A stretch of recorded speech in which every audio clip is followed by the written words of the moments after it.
Hello, everyone. Welcome into another episode of Bolt Breakdowns here on the Guilty as Charged podcast YouTube channel. I am here with Daniel Wade, who has a YouTube channel himself. I don't know how he puts out 5 podcasts a week with his pal David Jogemeyer, but somehow he does it. Daniel, my first question is, how does your brain not explode? And my second question is, how are you doing? Okay, first answer is I don't know. It might not explode, but it's definitely gotten close to melting a few times. I'm doing well, man. Training camp is here. The nice thing about doing 5 shows a week is nothing. It's crazy, but it is great when you have actual content to talk about, right? Training camp is a godsend for me. No more manufactured. What are we talking about tonight? We got good stuff to talk about now. Yeah, I can tell you, as someone who has access to our YouTube algorithm, that training camp is also a godsend. I wanted to get into, just straight into it, what you saw at training camp yesterday. You were there with Tyler, you were there with the fans, you were there with the kid who was jumping all over Tyler. But I wanted to ask you, just from what you saw past, obviously there's been a lot of commentary about the deep shots. Yeah. What to you looked specifically different and cleaner about the offense, if you had to put it in your own words? One thing that I think got lost in the kind of bombs away nature of everything is just like Justin Herbert's so good, man. Everyone's talking about how far he's throwing it, but no one's talking about, I don't think I saw a bad throw. And it's just so insane, for a guy in a new offense with new skill weapons to just be that on point with them, right? And to just not really ever skip a beat and have to kind of gain chemistry with the new guys. The windows that he was throwing into deep were tight, and the guys were making plays anyways. And I thought one thing that I think got lost in the mix a little bit about all the deep shots was Justin Herbert and kind of watching him fight his own super processor that he has in his head, right? You see Justin Herbert go through the progressions. You see him, he's very obvious is where he's looking, kind of where he's going. There was a couple times yesterday, or Wednesday at training camp where you saw him look at Austin Eckler in the flats, and you're just so conditioned to, okay, he's going to Austin Eckler in the flats. But he actually went back to some of his progressions, right? He let a couple of the progressions get a little deeper, give him a little bit more time, stick on it a little longer, which is something you have to tell quarterbacks not to do, right? Don't stick on your reads too long. But with Justin Herbert, it's kind of the opposite, where it's hey, you're going through them at light speed. Sometimes you need to go back and let them develop a little bit more. And just the windows he was throwing into, the back shoulder throw to Keenan Allen, one hand to catch down the sideline, the deep corner that Mike Williams caught, just it's almost unguardable, man. I feel bad for the defensive backs because I think that is another thing that kind of slipped away is the defense was pretty well connected. John Hightower got behind him for a 50-yard touchdown, your Jalen Guyton replacement. But besides that, man, the coverage was tight. It wasn't broken coverage. And I think that's one of the things everyone wants to point at the Chargers secondary, but they gave up some of the most deep explosive passes in the league last year. So seeing them more connected, I thought was nice, but it just didn't matter because Justin Herbert was throwing the ball. Yeah, you had that tweet where it's poor Mark Webb, who's all over Mike Williams, yeah. But it doesn't matter, right? So just that whole nature of it is just pretty broken in terms of what Herbert and Williams and Allen, obviously what those guys have been doing. They already kind of have that shared brain, chemistry in terms of just knowing what's coming. But now you add Quentin Johnston into the proceedings. So what did you kind of see from him at Chargers camp?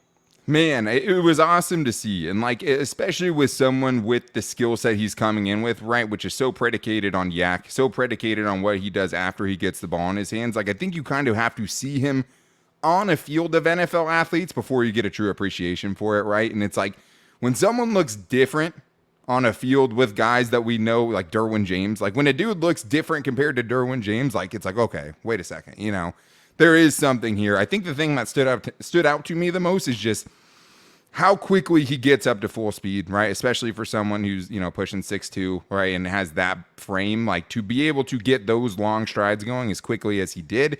I think I thought of him more as someone that would have to get up to full speed, but once he got to full speed, be careful because he can actually run away from dudes. I think the speed part of his game is something that's been totally blown out of proportion because of, the 4.5 40.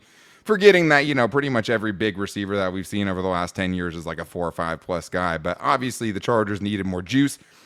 The amount of space the dude takes up with those long strides is crazy. There was a play where I think the Chargers put it out on social media, but caught a short pass, split 2 defenders, had Raheem Lane in his way, and just left Raheem Lane standing still. I felt bad for Raheem Lane, the safety, right? Second-year guy. just because it was like, oh, like he was caught by surprise. Because it's like dudes that are that big are usually more plodding guys, right? He was the exact opposite of that. I mean, the juice was absolutely there. It was different to see it in person, to see a dude stand out athletically amongst peers who are all, you know, the best athletes pretty much their whole life on whatever team they're on.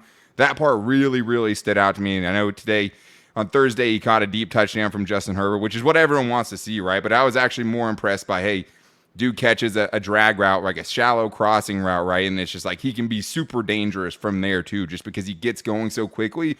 And at that size, even in helmets, right? Like, still would have been really hard for those dudes to bring him down. Like, obviously you can't tell, but if you're moving that quick at that size, like, I think he's going to be a problem, man. If the Chargers know how to use him correctly, I think there's going to be some growing pains. But like, I was very, very impressed by Quentin Johnson on day one. Yeah, I just remember it was like the third or fourth time I ever watched him in that Michigan TCU title game, and he just like catches a ball, and then like suddenly he goes from like 10 miles an hour to 23. Right, Yeah, that was on the broadcast. GPS, people, GPS speed. Yeah. If you want to feel better about his speed, I mean, that's where you look. Tom Telesco talked about GPS, I think, in a podcast with Tyler and Steven. It's just like that's kind of where the NFL is headed, as opposed to, you know, we've been so locked in on combine. This is what, you know, Zay Flowers ran. This is what Quentin Johnson ran. So this guy's faster, right? But you know, there's a differentiation certainly between like short area quickness versus, and kind of size matters too, man. Like, you know, like it does matter if you're moving that fast at that size. Like Zay Flowers can get going, right? But it's still going to be a lot easier to bring him down if you make contact with him, which is hard to do. Zay Flowers, right? Very, very shifty. But like being that size and going that fast makes a difference. Like we've seen guys run through the Chargers secondary for 10 years, breaking tackles of Nazir Adderley and Jaleel Adai and all of safeties of years past, but like that matters, man. Like obviously you got to get the ball in his hands, but like that's important. Like, and he definitely has it. And it's like, it's just nice to see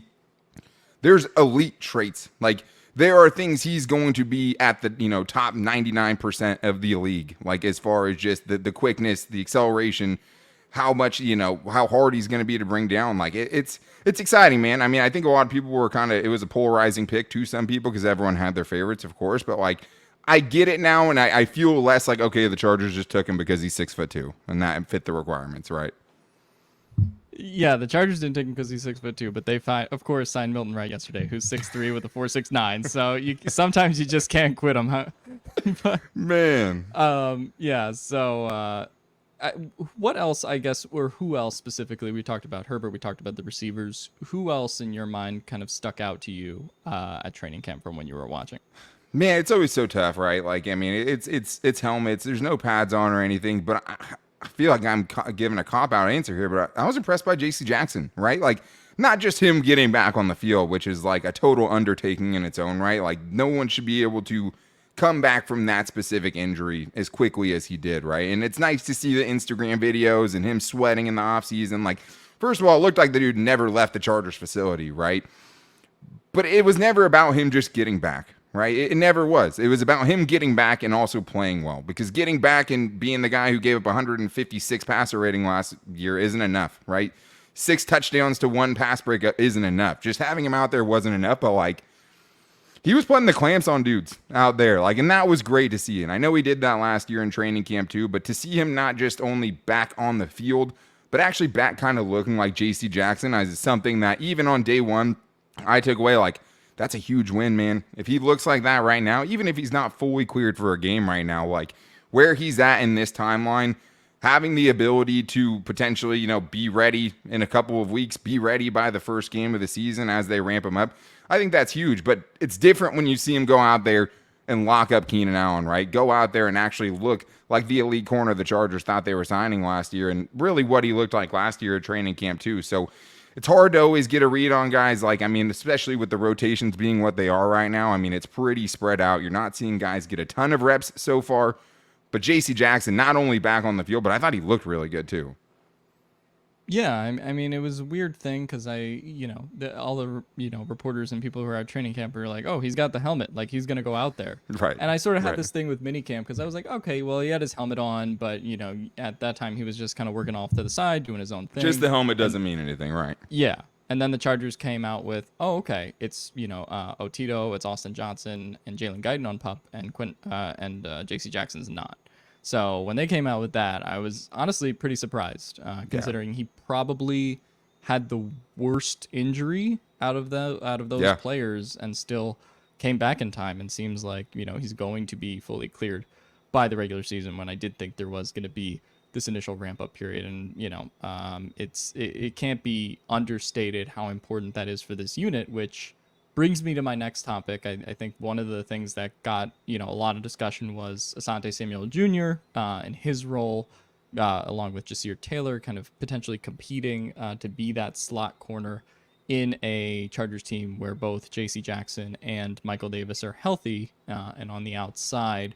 I guess, what did you make of kind of that debate between the two of them, and what did you kind of see in camp in terms of what the breakdown was between those two guys?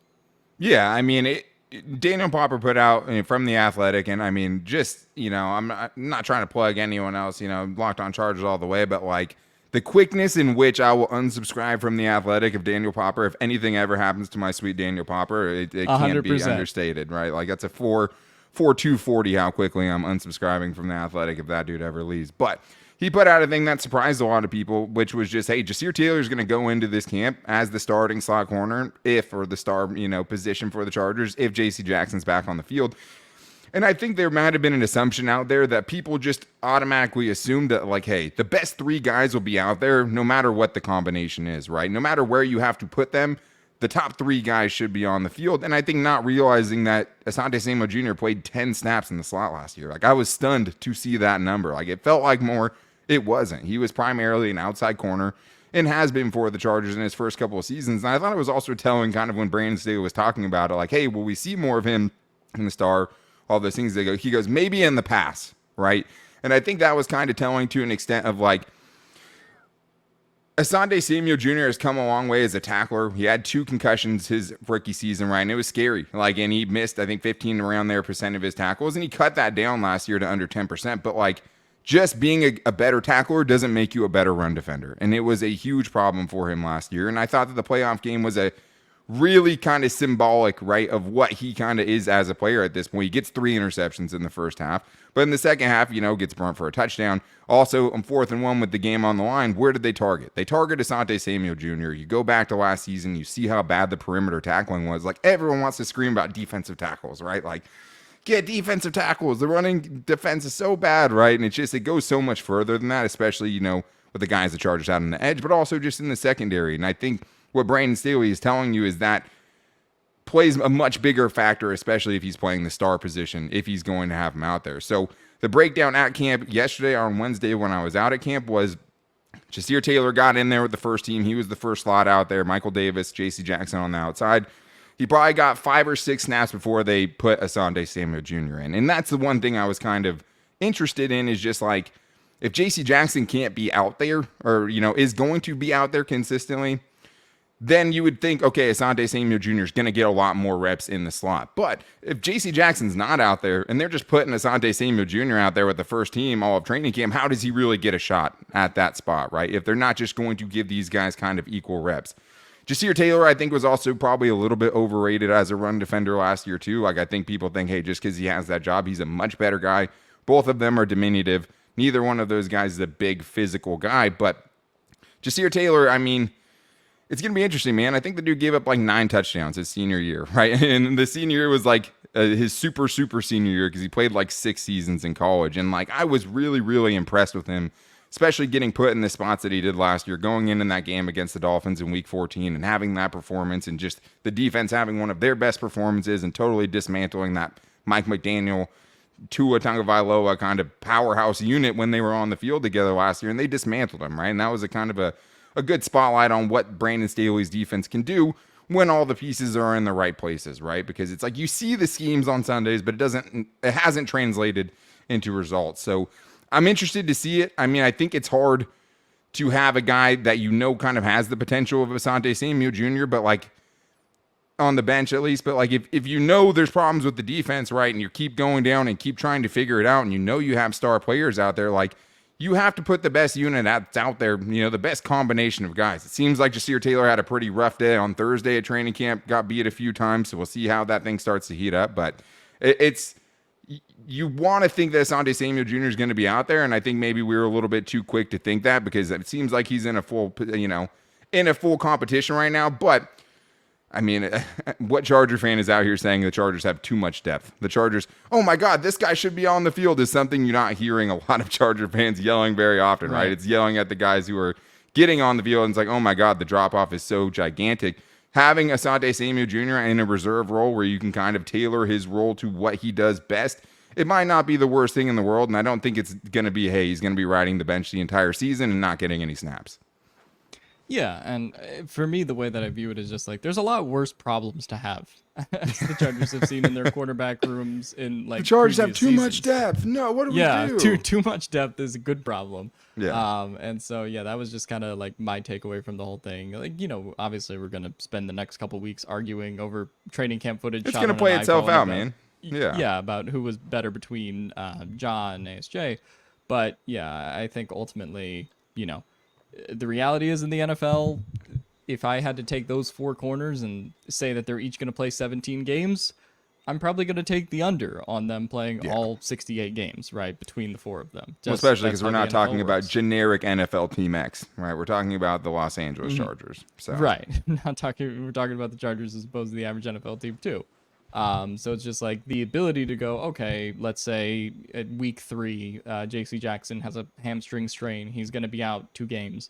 The ability to, basically say, okay, well, now we're going to put Asante on the outside. We're going to put Michael Davis on the outside, and now John's in our slot, right? Like, that's a much better reality than the alternative, which is, either ASJ not being on the team to provide that bubble or, something worse. So Agreed. ultimately, like, I think that the Chargers are in a pretty, like, good spot when it comes to those guys. So yeah, that was my kind of main takeaway from that. I agree, and I still yeah. think they're going to give Asante like all the right in the world to win that job, especially, considering how much of a ball hawk, he can be. But like, Well, I think Tyler pointed out too, like, just like look at last year, who was starting, right? Like, if you look at the guys that were starting even 2 years ago and what it looked like at the end of training camp, like, it's going to play itself out. Just because someone's starting now doesn't really mean as much, especially in the first week of camp. And let's also be honest, like, the pads are going to come on. And that's where we're going to learn a lot about these guys, especially in the secondary. I like the fact that the Chargers were getting into more kind of fundamentals and tackling, right? That was one of my most popular tweets yesterday. The Chargers are working on tackling. I mean, it seems like the most obvious thing in the world. And, like, we were talking to Brian Baldinger about it, and I was like, who should I be blaming, right? Should I be blaming Brandon Staley for not having the right kind of practice techniques and just not putting enough emphasis on tackling? Or should I blame Tom Telesco for not getting guys who can tackle, right? And it's a mix of both, as everything is. But, like, it has to be better, right? So to see them, day one, the first, like, kind of 20 minutes, it's just run and tackle this giant, circle pad over and over again until you learn how to tackle. That was encouraging, especially when, like, so much of how we feel about the depth at the safety position is going to depend strictly on can JT Woods tackle, right? That's going to be the biggest thing I'm looking forward to seeing. Yeah, and I think, like you said, there seems to be, from what the Chargers have done this whole week, like a real big primer on run defense, which, again, we can't test how that's better until, like you said, the pads come on. But even Joey Bosa, in his press conference today, talked about, bulking up over the offseason and it being drilled into his head that, he has to be a better run defender himself, even though he's an elite run defender. But even he wants to kind of be better with what Brandon Staley's kind of drilling into that unit. And like you said, in the Jacksonville game, I remember just earlier in the season talking to someone, and they were like, the problem with the run game is not the D tackles, right? They were just telling me, like, it's the second and third levels of the defense. I was like, it's a mix of both. It is. And it kind of is, but it's also like you look at that third level, and it's like, okay, here's Doug Peterson just going like, all right, well, you're going to leave him on the field, so I'm going to take advantage of that, right? And that's what we saw over and over again in that Jags game. So yeah, I mean, it'll kind of work itself out, certainly as a run defender too. What do you kind of think, I guess, about who are the under the radar guys for you, either that you've seen or undrafted free agents you've studied? Who are you looking to watch or have watched out there so far? Yeah, I mean, I'm really bullish on Scott Matlock, and I think people could underestimate right now what that role could look like this year. I mean, First of all, I think with him specifically, you have to go back to his junior year. You can't just put everything on his senior year because his senior year, he was asked to be on the edge way more. And in his sack production, like 2 sacks as an edge rusher over a season is not going to turn any heads.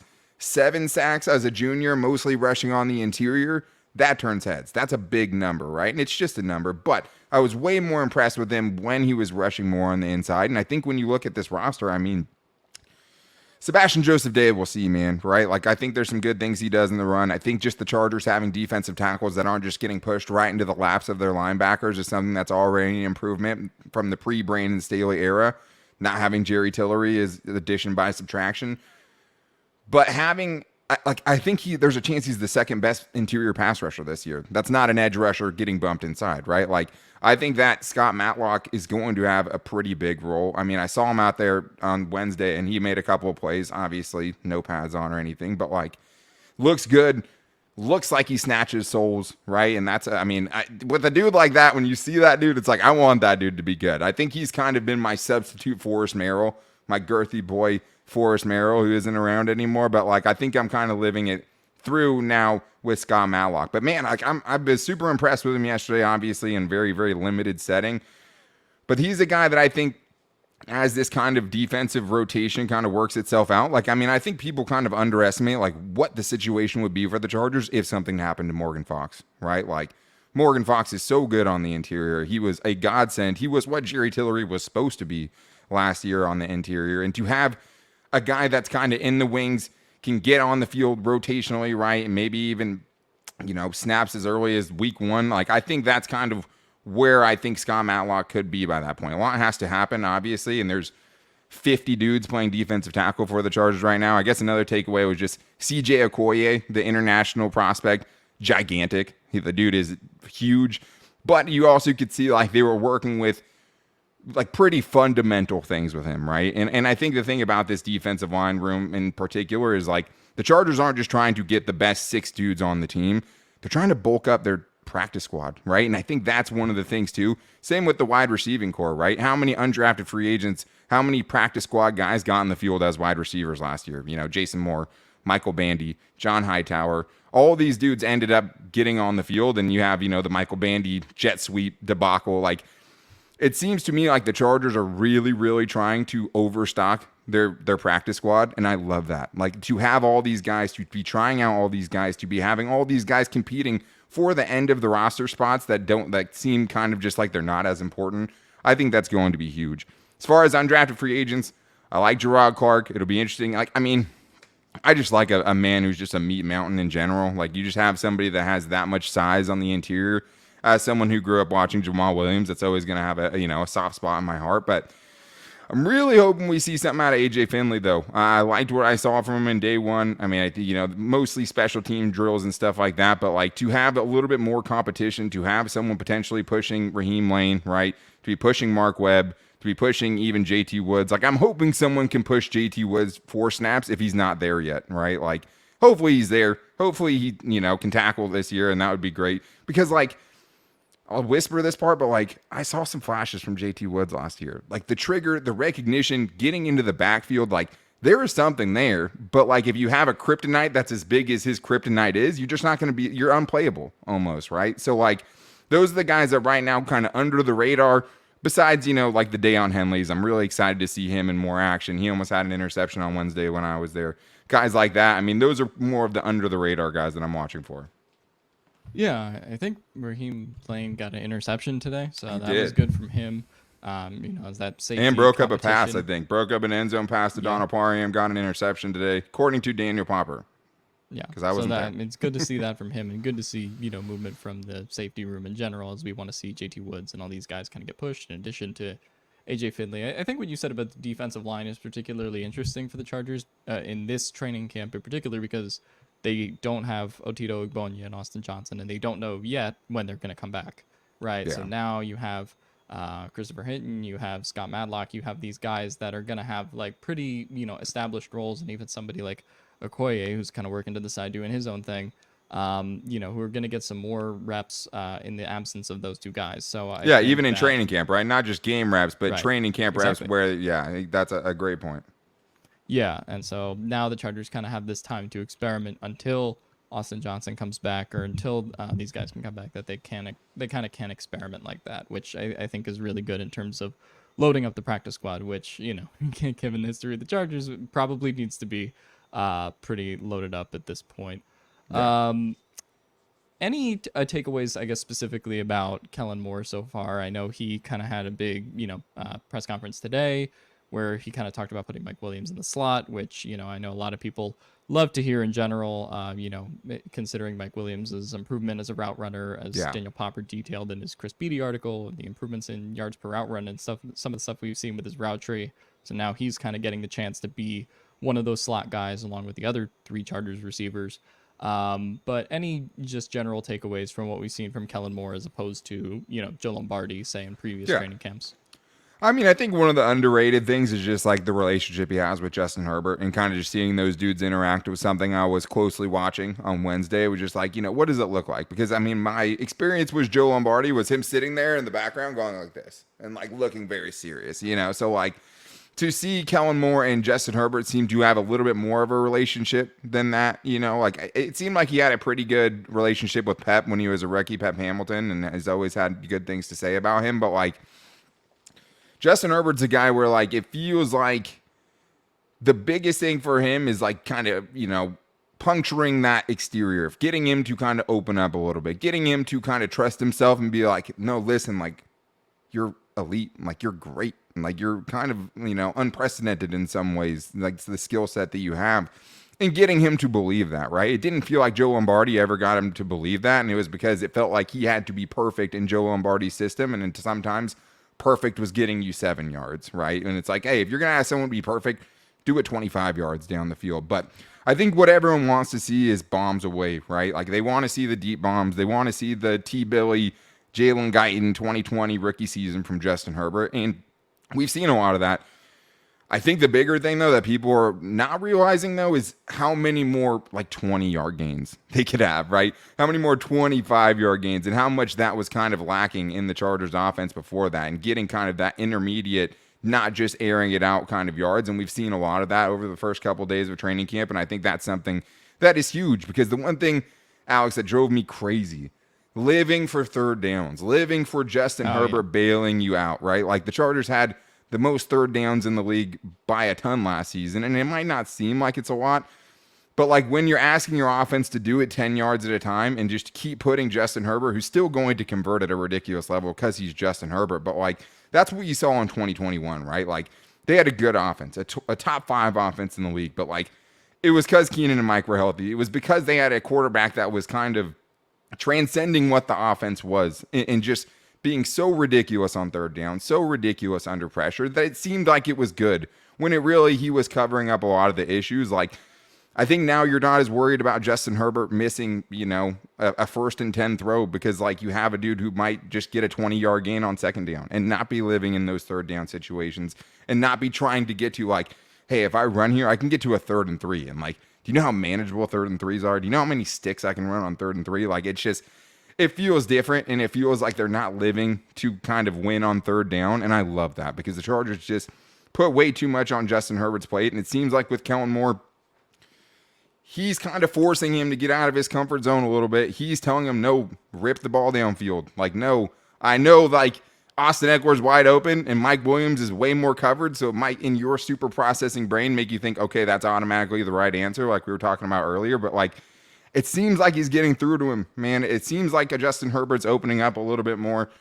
If that dude can kind of realize how good he is and find that confidence within himself and kind of be a little bit more of a vocal leader, even though I don't think it's important for him to do that, I think it's super overblown, like how important that is, because he's unflappable. Like, you saw it in, the Raiders game, final game of the season, like 15 4th downs, and you can't rattle him. And I think that's such an underrated part. I'd rather have someone who can't be rattled than someone who's always on an emotional high. And that's going to affect them in good ways, but also in bad ways where they're super amped up in big moments, and that kind of gets to them that way. So Kellen Moore, to me, I like obviously the bombs away attitude we've seen so far, but it does seem like he is kind of forging a relationship with Justin Herbert that could be at least one of the missing pieces to finally feeling like we're seeing Justin Herbert like operating at the level of his talent. Because so far it's like you can tell he's talented, but it didn't feel like we were seeing all of it, right?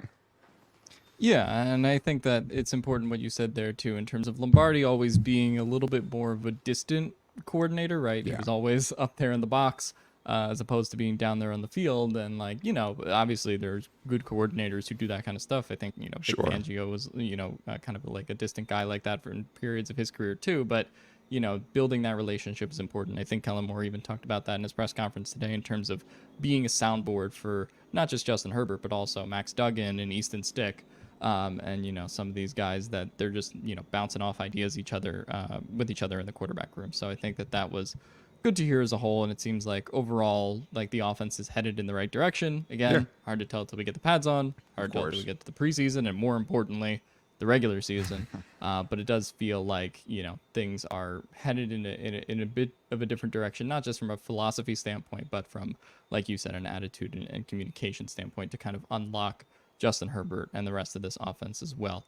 I'll get you out on this, and I guess we'll finish on Herbert because obviously we did have the Justin Herbert contract Yeah. earlier this week. What was your kind of initial reaction to that, and just what it means for this franchise overall when you saw that deal? I mean, I think it's historic, but like it's only historic, obviously, if you get the results that you think you're going to get. The only reason I think it's historic is because I'm like, oh my God, like this dude is so much better than we've even seen that like we could be talking about someone who can at least get on the same level as Patrick Mahomes. And I know the kind of weight that comes along with a statement like that, right? But like to see him kind of make that leap into the top tier would be the least surprising thing in the world for me because it's like I think on a game-to-game basis, a throw-to-throw basis, like I think you already see a lot of the things you see from those top guys. But it was a no-brainer, man. Like if they would have signed him to there's no number they could have shown me that would have made me upset, right? And I think that's kind of the best way I can put like as far as like how I feel about it is like if they would have told me he was, a 5-year deal worth $320 million, I would have been like, that is steep.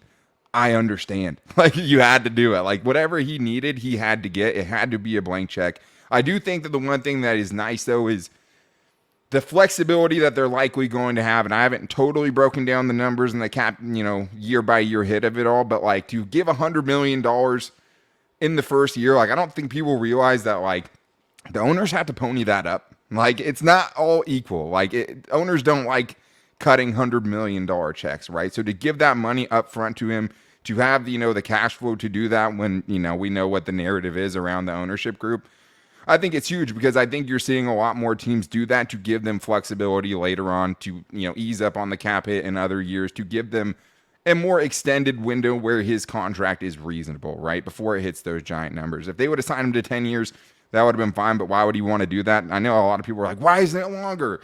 It's like, do you think the Chargers didn't try that? Do you think the Chargers didn't try to send him a 10-year deal? Of course they did, right? But like, look at how much the quarterback pay landscape has changed just since Patrick Mahomes signed his 10-year deal, right? He's like the 8th highest paid quarterback in the league right now, which is insane. He's the most talented quarterback I've ever seen.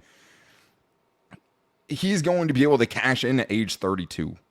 Like the deal that Justin Herbert is going to get when he's 32 years old is going to dwarf this deal, right? And hopefully the Chargers, when those big numbers start to creep up, extend him again, keep playing with the money, give him as much signing bonus money as you can, throw all the funny money that you can around to fill his pockets, but to give yourself as much, flexibility with the cap that you can. So that was one thing I kind of took away is, okay, $100 million in new money in year one makes me think they're trying to do everything they can to give themselves as much flexibility as possible. I'm not going to put all my eggs in, Tom Telesco's notebook of him, with Peyton Manning and how that thing was built. I still have to kind of see it. But still, like it seems like Ed McGuire is in his bag a little bit with this one. And I think it's going to be tougher. Obviously, he's not going to be on a rookie deal anymore, but it seems like the Chargers are going to give themselves all of the flexibility that they possibly can. But as far as just him being under team control through 2029, man, like I'm so excited. We're incredibly blessed to be able to cover this era of Chargers football, right? To cover this dude and be the guys who get to talk about this guy on a week-to-week basis, because as much as he is a bore at the press conference podium, like watching this dude play is like Mozart, like it's Beethoven, right? It's Van Gogh. Like when you watch him and you can kind of see like the little nuances, or just realizing how tough these throws are, how small these windows are, how quickly these windows close in the NFL. Like I'm just so excited, man. It's going to be really fun to watch the next 7 seasons of Justin Herbert. I can't wait. Yeah, it's funny you say he's like boring at press conferences because he seemed like he had a kick in the ass yesterday, which is Dude, it was wild. I mean, even threw a shoot in there. Attitude adjustment, like they just injected $262.5 million into his face. Is that all he needed? I mean, he looked like 2 years younger too. Like he kind of looked like a middle schooler a little bit, super pale. I think he's gonna get some color during this training camp, as we all did. I'm rocking a nice tan for my day yesterday, but like, yeah, that was different, and like that's what. As much as everyone's like, it doesn't matter if he's introverted, right? Like, Chargers fans don't, like, you want Joe Burrow. You want Patrick Mahomes. Like, you want Phillip Rivers, who was the biggest trash talker in the league. To have those, that juxtaposition of going from Phillip Rivers to Justin Herbert couldn't possibly be more different. And then you hear a shoot in the press conference, right? Then you hear him dropping a shoot in there, and you're like, you know what? We could have something here. Like this could be fun. And like I always think about the Rose Bowl game, right? Oregon, Wisconsin, him running into the end zone for his 3rd touchdown, and he's just grinning from ear to ear. Like, and it's just like he's having fun out there, and he's having fun like dominating people. Like I think the lack of rah-rahness, for lack of a better term, gets confused sometimes for like how much he cares or the confidence or how much it means to him or how much it hurts him when he loses. Like Justin Herbert, you can say what you want about vocal leader, and that part's coming along. I don't like that dude's ultra competitive. That dude is upset with everything, right? But are you upset enough to go tell your receiver off? Like my favorite part of yesterday was Justin Herbert telling the entire team to shut up and let him finish in the huddle, because it's just not something I think we see from him in the first 2 seasons. It's not something I have seen from him. So to see him growing in that sense, which is kind of something I was like, hey, we might see it. We may never see it. It might be more likely that we never see it than we do see it. So to see that and to have, maybe a guy who's going to maybe like kind of show people up every once in a while, can be that little rah-rah guy. Like it's what we all want, even if we kind of admit it or not. If he can get a little bit of that too, I think, the more the merrier. Because I mean, that dude, if he wanted to, could just posterize anyone and kind of be laughing in defenders' faces as he, hits the pylon. So maybe we'll see a little bit more of that, but that'd be exciting. Yeah, I think it's exciting to see that personality from him. Going back to the contract, the thing that like I overwhelmingly thought is just like you mentioned the $100 million in year 1. Like the Chargers just have never done this before, right? Like they've extended Phillip Rivers, and he was like. I think Phillip Rivers' last big contract was like 4 years, $400 million. They're giving that to Justin Herbert in year 1. Yeah, he I think got like. He was the 2nd or 3rd highest paid quarterback at one point, I think, behind like Russ and Cam Newton when they got their extensions. Yeah. But to give a deal this player friendly, and the Eagles and Ravens did that this offseason, but the Ravens did that before with Joe Flacco. The Eagles did that with Donovan McNabb and Carson Wentz, right? Like that's not new territory for them. But for this deal to be like as friendly as it was to Justin Herbert, I just think was an incredible kind of like step in the right direction for this franchise, right? That gets accused of being cheap, even though they're not really cheap in terms of players. They've had the number 1 edge, and they've had the number 1 safety, and the number 1 this and that, right? So before Justin Herbert, but definitely this puts like a stamp on what they're gonna do, and also in addition to being player friendly, it's also a little bit team friendly those first couple of years, because even though he gets those big option bonuses like Jalen Hurts did. It helps the team in terms of, delaying some of those bigger cap hits down the road. So, it frees up, I think, $10 million in 2024. And then only $50 million over the cap now projected. So that's nice, though. It helps. Every little bit helps. Still some maneuvering for Tom Telesco to do. Yeah, and that's the thing. Like, they're going to have to pay him a lot of money, but this is one of the things I said in our Wednesday episode, or was it Tuesday, Wednesday, when that contract first got announced. Was it's not that the Chargers are like gonna be it's not that they're not gonna have the resources, right? The thing is, it's about how they're gonna use them, right? Because they're not gonna be big players in free agency every year anymore, where you can just, all right, here's $18 million to JC Jackson. Even more in the draft, man. Like Tom Telesco is not going to be able to have as many swings and misses. Like one thing I looked up, last season was just the fact that like Kansas City, my numbers are a little bit off, but like I think it was like 12 players that they had drafted in 2022 or 2021 had played at least 250 snaps for them, last year. And like it's just you don't have to hit home runs. It doesn't have to all be swings and misses, but like you need these players to be able to do something, to fill some sort of role. Like you just can't have as many strikeouts, right? Like you need more, sacrifice flies or sacrifice bunts. Like you Exactly. need some of those guys in there, and you can't have as many misses. And to his credit, right? We've seen more contributions from more guys up and down the draft. Like we're seeing Jamari Sawyers and we're seeing guys that can come in and give you great value, but it's just the margin for error becomes so much smaller once you have a contract like that. Like the amount of free agents that you're going to be able to give money to, like you have to be right on those decisions. And you just have to also be able to get guys to come in on the cheap, right? Like we saw last year with guys like Kyle Van Noy, guys like Bryce Callahan, Morgan Fox, like all those dudes were so important towards the end of the season. I'm a little surprised they didn't do kind of more of that just to push some guys at the very least this season, right? Getting veterans to push someone like JT Woods. I know everyone wanted John Johnson, even someone to push a Louis Gilman, right? Like I know the team sold on him, but like I would like to see him pushed. I don't see the downside of having a veteran in there to, potentially at least compete for that position, because I don't know if JT Woods is ready, but you're right. Like you can't miss. You can't be wrong as frequently as the Chargers have been wrong, and it's going in the right direction. So I think that's a positive sign, but like it just becomes that much harder. Yeah, and I think there's also, Tom Telesco loves his developmental picks, right? And sometimes he hits on them, like he did eventually with Trey Pipkins. Right? That's wild. The fact that one worked out, man, yeah. is wild. Like it's crazy. It taught me where Sioux Falls was for sure. Yeah, and then you get to, obviously JT Woods is a more recent pick, right? As a guy that is developing, but I do think they definitely need more of those instant contributors in the draft, especially starting now. Like the Chiefs got in the seventh round, and they're like, oh, here's Isaiah Pacheco, the running back who's going to win us the Super Bowl, right? And of course, he goes to my alma mater in Rutgers. But and the Chargers draft 3 running backs in a row, and you're still not sure if any of them are good, right? Like that's So being able to find that value in the draft, not just from like, is that player going to be good, but getting that instant contributor at that cheap price when you are paying Herbert and Bosa and Derwin James these lucrative deals is going to be really crucial coming up. So Daniel, thanks for coming on. Any last words? Obviously you have a big podcast to plug, but any final thoughts here? No, man. I mean, I think it's just, Chargers fans don't take this for granted. Like, I know, like, I think it's so tough, man. Like, and I know you've, followed the Chargers for a long time, but, like, it's so hard to be excited at times just because it's like the Chargers go into every season as the dark horse pick.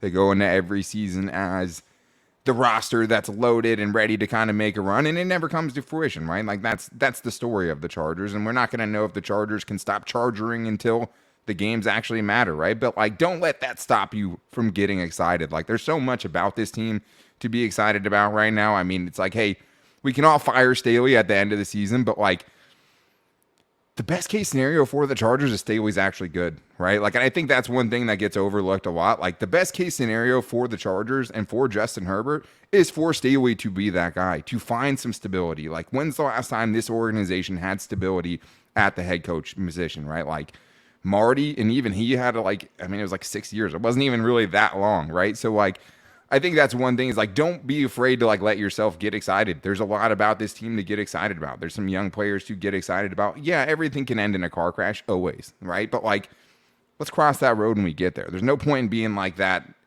in July, right? So like, be excited about this team. There's some really, really good players out there. Brandon Staley, I mean, you have to kind of give him this chance, and I think more than anything, you just have to hope he's good. Like, I'm not totally convinced, sure. Like, I think there's a lot of things, changing the culture and things like that, it feels different, right? Like, it feels like a different culture right now. Culturally, it feels like a different team. Results, if you have the 29th ranked defense, if you have the 22nd ranked defense, you're not going to get any credit for that, right? And especially if you're kind of very aggressive on fourth down, one year not as aggressive, the next year, it's like you're just still trying to find that identity, but like, Chargers fans, be excited, man. There's a lot to be excited about. There's a lot of things that are going to happen in this training camp that are going to be exciting as well. And just, have a little fun. Ease up a little bit. There's going to be plenty of time for this team to break our heart. Don't let them do it to you in July. Yeah, and it feels different too, because you mentioned that they're always the dark horse pick to win the Super Bowl, and it feels like they're not that this year, right? Like, they weren't. I think the media is burned by like the Jacksonville game and all the things that have happened, that they're like, all right, we've had enough. Which is and fair. the other thing is too is like they didn't make the big additions, right? Like that's Right. one thing about this offseason is like they're running it back, right? And it seems like that's not exciting, but like you can't tell me having Rashawn Slater back isn't exciting. You know what I mean? Like, Yeah, you can't tell me, like it's gigantic. And it's like, I don't know that I'm not going to sit here and say they're going to go win a Super Bowl, but like, we never really got to see it.